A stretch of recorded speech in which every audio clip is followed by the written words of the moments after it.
Henry ဟာ American စစ်တပ်မှနှစ်ပေါင်းများစွာတာဝန်ထမ်းဆောင်ခဲ့ပြီးနောက်သူ့ရဲ့ဇာတိဟောင်ကောင်ကိုပြန်လာခဲ့ပါတယ်။သူဟာဆရာတစ်ယောက်ဖြစ်ဘဝသစ္စာဖို့သူ့ရဲ့ကျောင်းအောင်ဖြစ်တဲ့တက်ချီအထက်တန်းကျောင်းမှာအလုပ်လျှောက်ခဲ့ပါတယ်။ကျောင်းအုပ်ကြီးကသူ့မှာစာသင်အတွေ့အကြုံမရှိလို့တွေးဝေနေပေမဲ့အထက်လူကြီးတစ်ယောက်ရဲ့ထောက်ခံစာကြောင့်အလုပ်ခန့်လိုက်ရပါတယ်။ဒါပေမဲ့ Henry တာဝန်ယူရမယ့်အတန်းကကျောင်းတစ်ခုလုံးမှာစာပေဆုံးတဲ့အဆိုးဆုံးအတန်းဖြစ်နေပါတယ်။ပထမဆုံးနေ့မနက်မှာပဲ Henry အတန်းထဲဝင်သွားတဲ့အခါအတန်းထဲမှာဗျံပရာတွေဖြစ်နေပါတယ်တချို့ကအိတ်နေကြတချင်းဆူနေကြဂိမ်းစော့နေကြပြီးတချို့ဆိုအတန်းထဲမှာလျှက်စစ်မီးဘူးနဲ့ခောက်ဆွဲတောင်ပြုတ်တောက်နေကြပါတယ်ဆရာဝင်လာတာကိုဘယ်သူမှဂရုမစိုက်ပဲအခက်မလုပ်ကြပါဘူး Henry ကတော့စိတ်မဆိုးပဲသူတို့လုပ်နေတာတွေကိုလိုက်လံစားနောက်ပြီးအာယုံပြောင်းလိုက်ပါတယ်ခောက်ဆွဲပြုတ်နေတဲ့ကလေးတွေကိုဆိုဒီယမ်တက်များလို့ရှော့စားဖို့ပြောတယ်စူဖာဆိုတဲ့ကောင်လေးကိုယူကူလီလီတီးတာကူညီပေးတယ်ဂိမ်းစော့နေတဲ့ကလေးကိုဖုံးစခရင်ကလာတဲ့ရောင်ကြီးတွေအကြောင်းသတိပေးခဲ့ပါတယ်။ကျောင်းသားတွေငြိမ်သွားတဲ့အချိန်မှာသူ့နာမည်နဲ့ဖုန်းနံပါတ်ကိုကြောက်တင်ပုံးပေါ်ရေးပြပေးမယ်။လက်ရေးဆူလို့အလောင်းခံရပြီးကျောင်းသားတွေကသူ့ကိုအတန်းထဲကထွက်သွားဖို့ပြောပါတယ်။အားလုံးကသူ့ကိုပြန်လစ်လူရှူလာတဲ့အခါ Henry ကတရေခွင်းနဲ့ခဲဖြက်ကိုတုံးပြီးမျက်နှာချက်ကမိသက်ရည်ဖြန်းစနစ်ကိုလှမ်းပစ်လိုက်ပါတယ်။ရေတွေပန်းထွက်လာလို့ကျောင်းသားတွေအလန့်တကြားဖြစ်သွားပြီးမှ Henry ကသူ့အတန်းကိုတရားဝင်စတင်နှုတ်ဆက်လိုက်ပါတော့တယ်။အတန်းပြီးတဲ့နောက်အတန်းတဲကလူဆိုးလေး9ယောက်ဟာအားကစားပစ္စည်းတို့လောင်ခန်းမှာစစ်လိတ်ခိုးတောက်ဖို့လူစုကြပါတယ်သူတို့အဖွဲ့ခေါင်းဆောင်ချက်ဟာအခြားအတန်းကစာတော်တဲ့ကောင်မလေးတစ်ယောက်ကိုသဘောကျနေတာမို့တငယ်ချင်းတွေကစနှောက်နေကြပါတယ်အဲ့ဒီအချိန်မှာကျောင်းကလူချမ်းသာသားသမီးတွေဖြစ်တဲ့ဘတ်စကတ်ဘောအဖွဲ့ကရောက်လာပြီးဂျက်တို့အဖွဲ့ဆင်းရဲတာကိုနှိမ်တဲ့အတွက်ရန်ပွဲလေးဖြစ်ပွားခဲ့ပါတယ်နောက်တော့ဘတ်စကတ်ဘောအဖွဲ့လေ့ကျင့်နေတော့ဂျက်ကရေတံဘူးနဲ့ပြစ်ပေါက်လိုက်လို့အဖွဲ့ခေါင်းဆောင်ချော်လဲသွားပါတယ်ဒါကို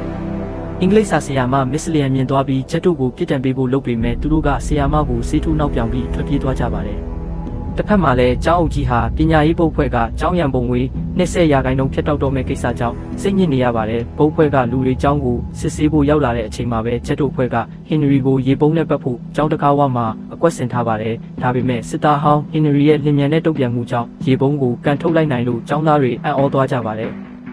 Henry ဟာဂျက်စီကစစ်လိပ်ဘူးကိုတောင်းပြီးစူဖာကိုစစ်လိပ်မှာပါတဲ့ပါဝင်ပစ္စည်း3မျိုးကိုမေးပါတယ်စူဖာကနှံအောင်ဖြေနိုင်လို့အဲ့ဒီနေ့အတွက်အတန်းလစ်ခွင့်ပေးလိုက်ပါတယ်အခြားကျောင်းသားတွေကလည်းအတန်းလစ်ချင်လို့စူပူလာတဲ့အခါ Henry ကသူတို့ကိုစစ်လိပ်တစ်လိပ်စီပေးပြီးစစ်လိပ်တောက်ရင်အစုပ်ထဲမှာကတ္တရာစေတာတွေဘလို့ဖြစ်ပေါ်လာပုံကိုလက်တွေ့ကြရှင်းပြပေးလိုက်ပါတယ်ဒါဟာကျောင်းသားတွေစာကိုတကယ်စိတ်ဝင်စားနားထောင်မှုတဲ့ပထမဆုံးအကြိမ်ဖြစ်သွားပါတယ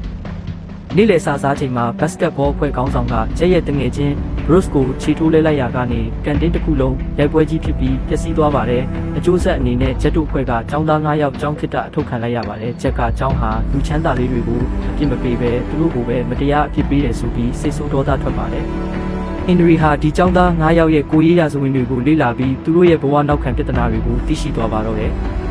စူဖာပါကစ္စတန်နယ်ဖွားဖြစ်လို့လူမျိုးရေးခွဲခြားဆက်ဆံခံရပြီးရဲတွေရဲ့မတင်ကားမှုအမြဲခံရတဲ့အိမ်မက်ကဂီတပညာရှင်ဖြစ်ဖို့ဒီနံဖခင်ဖြစ်သူကတားပဲလူချင်းကဲလို့တမိဖြစ်သူသူမကိုအမြဲလစ်လူရှုတဲ့အဖေတိမှတ်ပြုအောင်ယောက်ျားလေးလိုဖြတ်တန်းခဲ့ရတယ်။ Bruce နဲ့ Chris ညီကို2ယောက်ဖြစ်ပြီးမိခင်ဖြစ်သူကအခြားယောက်ျားနောက်လိုက်သွားလို့ဖခင်ကအရက်သမားဖြစ်သွားကအိမ်တွင်းအကြမ်းဖက်မှုတွေကြုံရတယ်။ဂျက်မိသားစုနောက်ခံအချက်လက်မရှိပဲဆင်းရဲလုံးလို့စားတောက်ဆိုင်မှာအချိန်ပိုင်းဝဲလုပ်ပြီးရုန်းကန်နေရတယ်။ Henry ဟာကျောင်းသားတယောက်ချင်းစီရဲ့ပြဿနာတွေကိုလိုက်လံဖြေရှင်းပေးပါတော့တယ်။စူဖာအဖေနဲ့ပြဿနာဖြစ်နေတာကိုကြားဝင်စစ်ဆက်ပေးပြီးစူဖာကိုလူအများရှိမှတချင်းဆိုရဲအောင်တက်တီမွေးပေးခဲ့ပါတယ်။ Brooke နဲ့ Chris အတွက်သူတို့ရဲ့အရက်သမားအဖေကိုတွေ့ဆုံပြီးအရက်ဖြတ်စခန်းဝင်ဖို့စီယုံပေးခဲ့ပြီးတားအဖတွေပြန်လည်တင့်မြတ်အောင်လုပ်ပေးခဲ့ပါတယ်။ဒီနံကအဖေဖြစ်သူကိုစိတ်ဆိုးပြီးကားတော့ခိုးကမောင်းပြေးဖို့လုပ်တော့ Henry ကတားဆီးပြီးကိုကတ်ကော့ခတ်ပြိုင်ကွင်းကိုခေါ်သွားကအဖေနဲ့သမီးပြိုင်မောင်းစေပြီးဖခင်ဖြစ်သူရဲ့မေတ္တာစစ်ကိုဒီနံသိမြင်အောင်လုပ်ပေးခဲ့ပါတယ်။တစ်ဖက်မှာတော့ဂျက်ဟာပတ်စံလိုချင်လို့မလောင်းကစားတိုင်ကြံရင်ရဲ့လက်အောက်မှာအစားတောက်ဖို့ရင်အလုပ်လုပ်နေပါတယ်ကြံရင်ကဂျက်ကိုပတ်စံအများကြီးပေးပြီးမပြန်ပွဲဝင်ကစားသမားတယောက်ရဲ့ရေဘူးနဲ့စိတ်ခတ်ဖို့ခိုင်းပါတယ်ဂျက်စိတ်ခတ်နေတော့အမိဖန်ခံရပြီးရိုက်နှက်ကဗီရိုထဲပိတ်လောင်ခံလိုက်ရပါတယ်Henry ရောက်လာပြီးဂျက်ကိုကယ်တင်ဖို့ကြိုးစားတဲ့အခါကစားသမားတွေနဲ့အရှင်ကန်အကြီးအကျယ်ဖြစ်ပွားပါတော့တယ်စစ်သားဟောင်းပြီးHenry ကကြီးစားတိုက်ခိုက်ရေးသမားအားလုံးကိုအလဲထိုးပြီးဂျက်ကိုကယ်ထုတ်နိုင်ခဲ့ပါတယ်ဒီသတင်းက TV မှာပါလာပြီးHenry ဟာចောင်းသားကိုကယ်တင်တဲ့သူရဲကောင်းဆရာဖြစ်ကြောင်းမှာအားလုံးရဲ့လေးစားမှုကိုရရှိသွားပါတော့တယ်ကျောင်းသားတွေဟာဆရာကိုလေးစားလာပြီးတက္ကသိုလ်ဝင်ခွင့်စာမေးပွဲအတွက်စာကိုစူးစမ်းပန်းစားစတင်တင်ယူကြပါတယ်။ဒါပေမဲ့ပြဿနာက Brooke စီမှာရှိနေပါတယ်။သူဟာစိတ်တန်ရာတွေကြောင့်စိတ်ကြွဆေးပြားတွေဆွဲနေခဲ့တာပါ။စာမေးပွဲပုံတူအစမ်းဖြေပွဲမှာအမတ်တွေအရန်ဆိုးသွားပြီးစိတ်တက်ကြရာကနေ Brooke ဟာအိမ်ခေါင်မိုးပေါ်ကနေခုန်ချပြီးအဆုံးစီရင်ဖို့စူးစမ်းခဲ့ပါတယ်။ Brooke မသေးပေမဲ့ဆေးရုံမှာတတိမြင့်မျောခါမှဖြစ်သွားပါတယ်။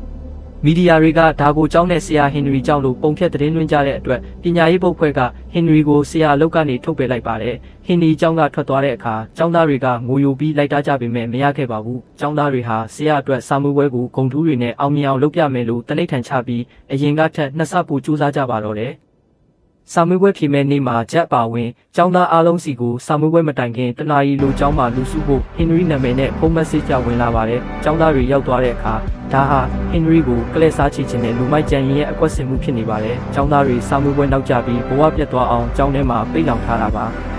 ဟင်နရီရောက်လာပြီးကြံရင်ရဲ့လူတွေကိုတယောက်တည်းရင်ဆိုင်တိုက်ခိုက်ကကျောင်းသားတွေကိုစာမေးပွဲဖြေဖို့လွှတ်လိုက်ပါတယ်။ဟင်နရီနဲ့ကြံရင်တို့တယောက်ချင်းစီတိုက်ခိုက်ကြတဲ့အချိန်မှာအတိတ်ကအမှန်တရားပေါ်လာပါတယ်။ကြံရင်ဟာငငယ်ကဟင်နရီကျောင်းမှာပြက်လုံးထုတ်ပြီးရေပူပေါင်းနဲ့ပြစ်ပေါက်ချင်းခံခဲ့ရတဲ့စန္ဒယာတီးတဲ့ကောင်လေးဖြစ်နေပါတယ်။အဲ့ဒီတုန်းကရန်ပွဲမှာဟင်နရီကကြံရင်ရဲ့လက်မောင်းကိုချိုးခဲ့လို့ကြံရင်ဟာဂီတပြိုင်ပွဲကြီးမပြိုင်ရတော့ပဲသူ့ရဲ့စန္ဒယာအိမ်မက်ပျက်စီးသွားခဲ့ရတာဖြစ်ပါတယ်။ဒါကြောင့်ကြံရင်ကဟင်နရီကိုနာကျည်းပြီးလူမိုက်ဖြစ်လာခဲ့တာပါ။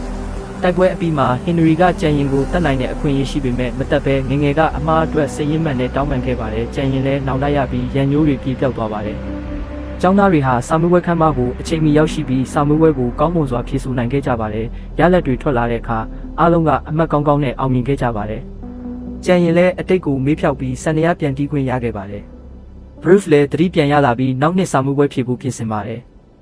ကျောင်းအုပ်ကြီးလည်းကျောင်းသားတွေစာမေးပွဲအောင်ချက်ကောင်းလို့ပုတ်ဖွဲ့စီကရန်ပုံငွေ20% bonus တိုးမြင့်တာခံရပါတယ်။နောက်ဆုံးမှာတော့ဆရာဟင်နရီဟာကျောင်းကိုပြန်လည်ရောက်ရှိလာပြီးနောက်ထပ်လူဆိုးတန်းတစ်လေးကိုအရင်တိုင်းမိသက်ရည်ဖြန်းတဲ့ track လေးနဲ့ပဲထပ်မံနှုတ်ဆက်ရင်းဇလန်းလေးပြီးဆုံးသွားပါတော့တယ်။